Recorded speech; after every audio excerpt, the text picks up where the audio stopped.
नमस्कार, मैं हूं मोहित वर्मा और आप ये लाइव सीधी तस्वीरें देख पा रहे हैं। इस समय जिला यमुनानगर के नगर निगम के बाहर की ये तस्वीरें हैं, जहां पर एक खुलासा होता है। आरटीआई एक्टिविस्ट द्वारा एक आरटीआई लगाई जाती है, जिसमें पता किया जाता है हमारे जिला यमुनानगर का एक पॉश इलाका मॉडल टाउन, जिसमें काफ़ी सारे कमर्शियल निर्माण हो रहे हैं, कई सारे शोरूम बन रहे हैं, जैसा कि आप लोग आते जाते देखते भी होंगे। पर लेकिन आरटीआई के बीच में एक खुलासा हुआ है कि जो उन्होंने नक्शे पास कराए हैं वो नक्शे सारे रेजिडेंशियल वे में पास हुए हैं, ना कि कमर्शियल में। और इस प्रकार की जो लापरवाही नगर निगम की तरफ से बरती जा रही है, और इनका ये भी कहना है कि कमर्शियल निर्माण हो रहा है, नोटिस दिए गए हैं, पर लेकिन नोटिस के बावजूद उसकी आगे की कार्रवाई नहीं हुई। पर लेकिन एक दुकान ऐसी है, एक कमर्शियल निर्माण ऐसा है जहां पर नगर निगम ने उस निर्माण को सील कर दिया है। ये दो तरफा नीति क्यों अपनाई जा रही है? आखिर ऐसा क्यों जिला यमुनानगर में हो रहा है? कहीं ना कहीं ये भ्रष्टाचार भी हो सकता है कि जिससे पैसे लेकर के उसको छोड़ दिया जाता है और जिनसे पैसे नहीं मिलते उनको सील कर दिया जाता है। आगे की बातचीत आरटीआई एक्टिविस्ट हैं उनसे करेंगे। तो आरटीआई एक्टिविस्ट हमारे बीच में है, उनसे जानने नीरज राणा जी हैं, जिन्होंने ये आरटीआई नगर निगम में डाली थी, उनसे जानने की कोशिश करेंगे। सर, क्या कहेंगे? आरटीआई आपने लगाई थी मॉडल टाउन की, जिसमें कि साफ साफ बताया गया है कि कमर्शियल जो है निर्माण नहीं हो सकता, रेजिडेंशियल निर्माण हो सकता है। उसको लेकर क्या कहेंगे? क्या धांधलेबाजी है? धांधलेबाजी भाई जी ये है कि इसमें रेजिडेंस नक्शे पास करा के कमर्शियल शोरूम बना दिए उन्होंने बड़े बड़े। उसकी हमने आरटीआई लगाई, सीएम विंडो भी लगाई थी 1 महीना पहले। अब ये कह रहे हैं कि हमने नोटिस भेज दिए, 10 बंदों को नोटिस दिए गए हैं जो 1 महीना हुआ, क्योंकि दूसरा नोटिस 7 दिन के अंदर अंदर देना पड़ता है, तीसरा के बाद फिर वो सील करनी पड़ती है। लेकिन ये सिर्फ अपनी कागजी कार्रवाई बहुत धीमी कर रहे हैं, क्योंकि इनकी मिली भगत है, इनकी मिली भगत से ये सारे काम हो रहे हैं। एक साल पहले भी ऐसे ही होया था, नोटिस गए थे, सील के भी नोटिस गए, उसमें एक दुकान सील कर दी, बाकी 3 छोड़ दिए। जी क्या कुछ कहना चाहेंगे? करोड़ों का राजस्व का घोटाला है जो सरकार को दिया जा रहा है, कर्मचारियों के द्वारा, अधिकारियों के द्वारा। जो सरकार को पैसा मिलना चाहिए था, कहीं ना कहीं इनकी जेब भरने का काम कर रहा है अधिकारियों की। कितना कुछ है जो अनिल विज को आज सोचने की जरूरत पड़नी चाहिए। अनिल विज को देखना चाहिए, सोचना चाहिए उन्हें, क्योंकि यहाँ तो बहुत बुरा हाल है। यहाँ अनअप्रूव्ड में पैसे लेके सड़कें बना देते हैं, ठेकेदारों को टेंडर दे देते हैं, बिना नक्शे के मकान बना रहे हैं अनअप्रूव्ड में। बहुत बड़ी धांधलेबाजी चल रही है। बताना चाहूँगा 20 लाख कुछ हज़ार रुपए का टेंडर जो है पास हुआ है, जिसमें पैच वर्क चल रहा है, लेकिन पैच वर्क तो दिखने को दिख नहीं रहा, सिर्फ कागजों में। सारे काम ये कागजों में करते हैं, कोई भी काम ऐसे पड़े आए हैं। कल ये कह रहे थे, मीटिंग हुई है कि भाई जिनका ठेकेदारों ने काम नहीं शुरू करा 90 दिन के अंदर अंदर उनको ब्लैक लिस्ट जाएंगे। 3 काम तो मेरे वार्ड के हैं जो 2 साल हो गए अब तक शुरू नहीं हुए, उनको करे ब्लैक लिस्ट में हिम्मत है एक भी कर दो। 5 साल में हमें एक भी बंदा बता दो जो ब्लैक लिस्ट करे हो।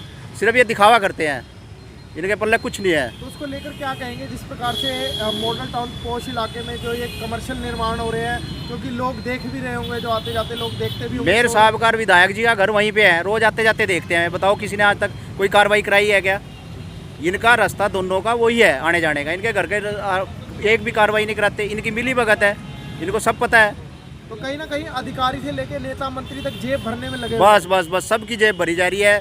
जेब भर लो। आया है 1500 गज का जो है 1500 गज का एक मॉल बना है, जो कि एक अलॉटेड ही नहीं है, जिसका जो है नक्शा ही नहीं पास होता। उसके विषय में क्या कुछ कहना चाहेंगे? ये सिर्फ इनकी मिली भगत है। मेयर साहब हो, अपना अधिकारी हो, सारे मिलकर लोगों से अपनी जेब भर लेते हैं। लोगों को कहते हैं तुम मकान बनाओ, हम बैठे हैं। सरकार इसको अप्रूव कर देती है, रेजिडेंशियल की जगह कमर्शियलाइज कर दिया है, तो कई करोड़ों रुपए का वो होगा, इसको करोड़ों रुपए का फायदा हो जाएगा सरकार को। जेब अधिकारियों की में जा रहा था, वो सरकार के खाते में जाएगा। बिल्कुल। तो हमारे साथ ये राणा जी थे, आरटीआई एक्टिविस्ट, और भी हमारे साथ वीरेंद्र जी आरटीआई एक्टिविस्ट, उनसे जानने की कोशिश करेंगे।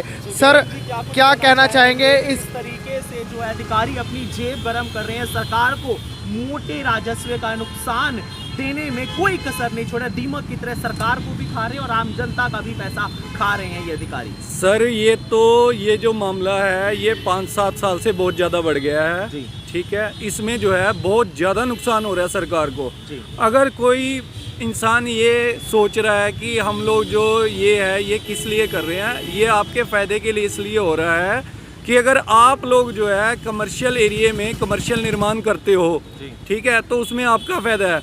ये अधिकारी तो आपके नक्शे पास अगर क्योंकि रिहायशी नक्शा पास होता है वहाँ पे, आपने कमर्शियल निर्माण कर लिया, अगर कल को कोई कंप्लेंट होती है या कुछ होती है तो ये अधिकारी अपने हाथ खड़े कर देंगे और ये या कल को कोई अनहोनी घटना हो जाती है, नक्शों पर बात चली जाती है, फायर का दिक्कत है और कुछ तमाम जो चीज़ें नेचुरल डिजास्टर हो जाता है उसके क्लेमेंट में दिक्कत आती है। तो मैं आपको वही बताना चाह रहा हूँ कि ये जो है ये अधिकारी जो है ये लास्ट में जो है अपना पल्ला झाड़ लेंगे। इसलिए मैं सबको यही कहना चाह रहा हूँ कि आप जो है कमर्शियल एरिया में ही कमर्शियल निर्माण कीजिए। रेजिडेंशियल नक्शा पास करा के अगर आप कमर्शियल निर्माण करते हैं तो कल को ये जो है। वीरेंद्र जी, क्या कुछ लगता है आपको कि किस तरीके से नया जो अधिकारी आता है वो भी कुचली मिली भगत में मिल जाता है, जल्दी जल्दी ट्रांसफ़र हो जाते हैं, लोगों को तो सूचना नहीं पहुंच पाते, क्या ये भी एक बड़ा कारण है? सर ऐसा है, जो अधिकारी नया आता है वो आके यही बोलता है अभी मुझे 3-4 महीने हुए हैं यहाँ पे आए हुए। तो आपने कभी देखा है अभी आप कोई नया अधिकारी आ रहा है और चार्ज ले रहा है तो उसका स्टाफ जो है उसे ये नहीं बताएगा।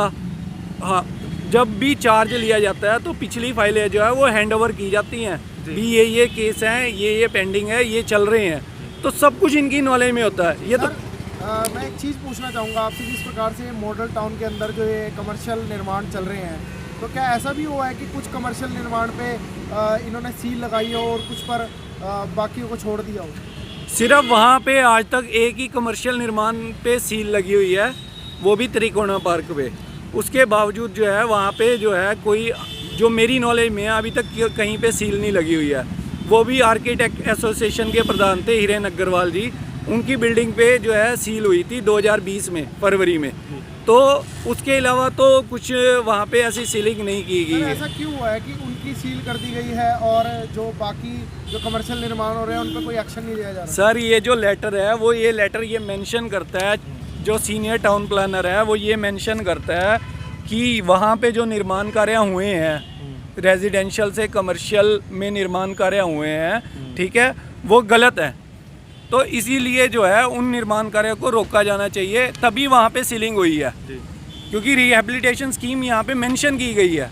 तो बात तो वही है, जब ये संज्ञान मामला 2020 में आ गया था, ठीक है, उसके बाद भी वहाँ पे निर्माण कार्य हुए, तो किसकी शय पे हुए, किसके अंडर हुए, ये तो अधिकारी बताएंगे। अगर कुछ ऐसे निर्माण कार्य जो कि इलीगल है उनके बारे में जानकारी चाहिए तो आप बता सकते हैं कि ये वो कौन कौन सी बिल्डिंग है जो यहाँ रेजिडेंशियल की आड़ में कमर्शियल निर्माण हो रहे हैं? सर मैं रेजिडेंशियल की आड़ में, आप यहाँ पे नक्शा ही रेजिडेंशियल पास होता है। कुछ एक जगह आप माल्टोन एरिया में मेरठ फाइन टेलर की साइड में चले जाइए, वहाँ पे आपको निर्माण होते नजर आएंगे। नए शोरूम वहाँ पर खुलते हुए नजर आ रहे हैं, शोरूम खुलते हुए नजर आ रहे हैं। वो सारे आपका कहना है वो सारे रेजिडेंशियल की आड़ में कमर्शियल कमर्शियल सर, जब अधिकारी कह ही रहे हैं कि वहाँ पे कमर्शियल निर्माण हो नहीं सकता, तो जब नहीं हो सकता तो हो तो रहा है।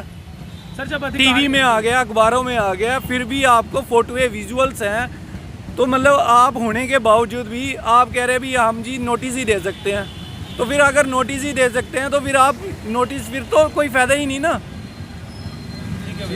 तो देख सकते हैं तस्वीरों में, यहाँ पर आरटीआई एक्टिविस्ट यहाँ पर खड़े थे और तस्वीरें आप देख रहे हैं नगर निगम के बाहर की, जहाँ पर इन्होंने बड़ा घोटाला, बड़ा भ्रष्टाचार को जो उजागर किया है। जिस प्रकार से मॉडल टाउन इलाके में सिर्फ रेजिडेंशियल निर्माण हो सकता था, वहाँ पर कमर्शियल निर्माण, जैसा कि आप लोग आते जाते भी देखते होंगे, नए नए शोरूम, दुकानें वहाँ पर खोली जा रही हैं। तो जहाँ एक तरफ जहाँ पर रेजिडेंशियल एरिया में कमर्शियल निर्माण हो रहे हैं, वहाँ पर सरकार को तो करोड़ों रुपए की हानि हो रही है, और साथ ही साथ जो लोग रेजिडेंशियल की आड़ में जो कमर्शियल जो निर्माण करा रहे हैं, उनका भविष्य में कहीं ना कहीं उनको काफ़ी हानि देखने को मिल सकती है। तो सरकार को भी इस बारे में सोचना चाहिए था, या तो पहले ही ये कमर्शियल निर्माणों को रुकवा देना चाहिए था, नई सरकार को कोई ऐसी पॉलिसी लानी चाहिए थी, अगर कमर्शियल निर्माण हो गए हैं तो उन्हें कोई ना कोई राजस्व का फ़ायदा हो जाता सरकार को। तो लाइव तस्वीरें देख पा रहे हैं जिला यमुनानगर के